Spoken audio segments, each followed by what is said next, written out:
पूरी दुनिया 1 जनवरी को नया साल मनाती है, लेकिन भारतीय संस्कृति के अनुसार हिंदू नववर्ष की शुरुआत चैत्र माह की शुक्ल पक्ष प्रतिपदा को मनाया जाता है।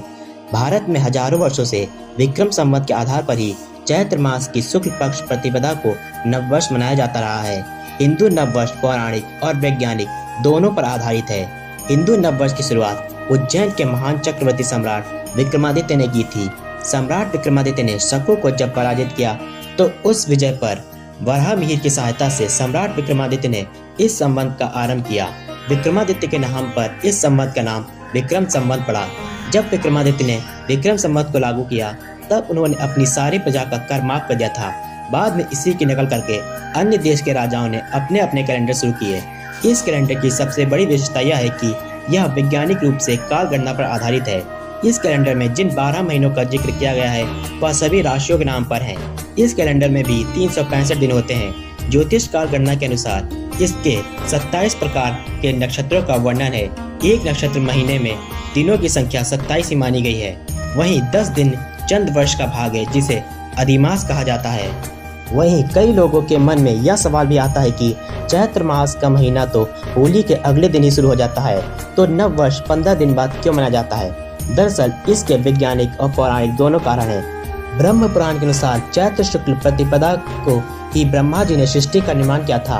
अनुमान के अनुसार लगभग 1,14,58,85,124 साल पहले चैत्र मास की शुक्ल पक्ष प्रतिपदा के दिन ही संसार का निर्माण हुआ।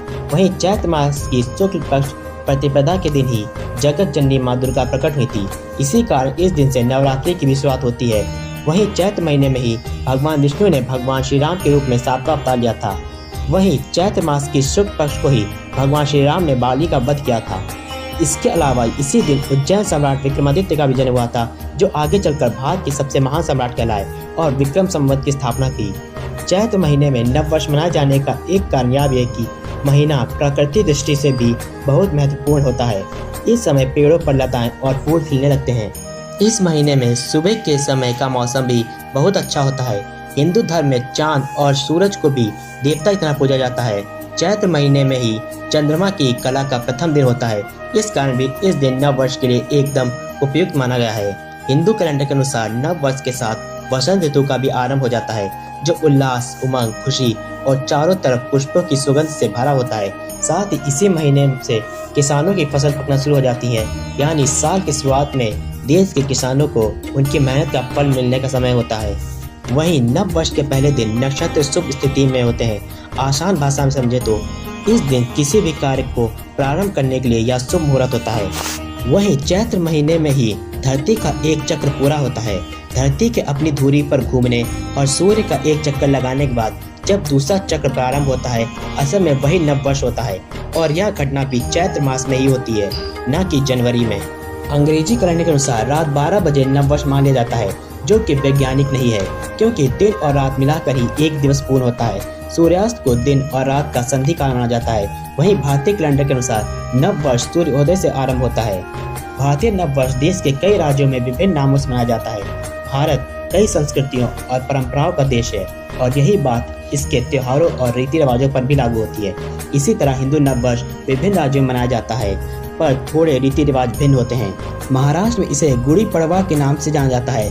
कर्नाटक और आंध्र प्रदेश में इसे उगादी के नाम से जाना जाता है। वहीं तमिलनाडु में इसे पुथंडी कहा जाता है, जबकि पंजाब में इसे बैसाखी के नाम से जानते हैं।